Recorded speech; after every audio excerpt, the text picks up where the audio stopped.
ప్రధానంగా అవిభక్త వరంగల్ జిల్లా వ్యవసాయ ఆధారితటువంటి జిల్లా. ఈ జిల్లాలో ఇద్దరు మంత్రులు ఉన్నారు. ఒకరు ధనసరి అనసూయ గారు, ఇంకొకరు కొండా సురేఖ గారు. కొండా సురేఖ గారి నియోజకవర్గంలో చాలామంది హమాలీలు కానీ, గుమస్తాలు కానీ, వ్యాపారస్తులు కానీ పెద్ద సంఖ్యలో ఉన్నటువంటి ఈ ఏనుమామల మార్కెట్ మీద ఆధారపడి బతుకుతున్నారు. అదేవిధంగా రైతులకు ఎప్పుడైతే గిట్టుబాటు ధర వస్తుందో అప్పుడు మాత్రమే ఈ హమాలి కానీ, గుమస్తా కానీ, వ్యాపారస్తులు కానీ బతికేటువంటి అవకాశం ఉంటుంది.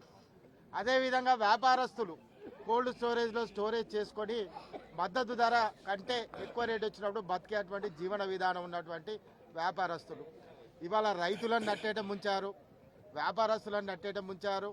అదేవిధంగా వ్యాపారస్తులను కూడా ఇవాళ అన్ని రకాలుగా ఇబ్బంది పెడుతున్నారు.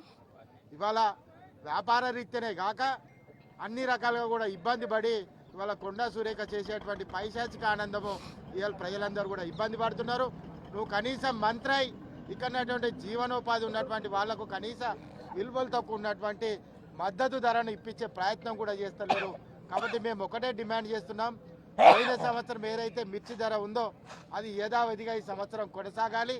అది కొనసాగని పక్షాన ఇవాళ కేంద్ర ప్రభుత్వం భారతీయ జనతా పార్టీ కూడా తప్పు చేస్తున్నది.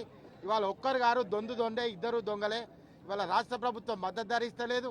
కేంద్ర ప్రభుత్వం డిమాండ్ తగ్గట్టుగా సప్లై ఉండాలని ఆ డిమాండ్ను కాలరాసి ఇవాళ ఆ సప్లైకి తగ్గటువంటి రేటును ఇవ్వడం లేదు. కాబట్టి భారతీయ జనతా పార్టీ కూడా దీనికి శిరస బాధ్యత వహించాలి. కాబట్టి ఇవి ఎక్స్పోర్ట్ ఏదైతే ఉందో దానికి సరైన మద్దతు ధర ఇచ్చినప్పుడు ఇక్కడ వ్యాపారస్తులు కూడా రైతులే కాదు, రైతులకు మద్దతు ధర వచ్చి వ్యాపారస్తులు కూడా దాని మీద ఆధారపడి ఉంటాడు. కాబట్టి ఇక్కడ కార్మిక కర్షక లోకం కూడా ఆధారపడి ఉంటారు. కాబట్టి ఏనుమామలకు ఈ 50 ఏళ్ళు పరిపాలించిన కాంగ్రెస్ ఎక్కడ కూడా ఇక్కడ ఒక ఇండస్ట్రీ తేలేదు, ఒక ఏనుమామల మీద బతుకుతున్నారు. కాబట్టి వేలాది జనం మీద ఆధారపడ్డ ఈ జనానికి ఉపాధి ఉపశమనం కల్పించాలి, మద్దతు ధర ఇచ్చాలని కూడా మా బీఆర్ఎస్ పార్టీ డిమాండ్ చేస్తుంది.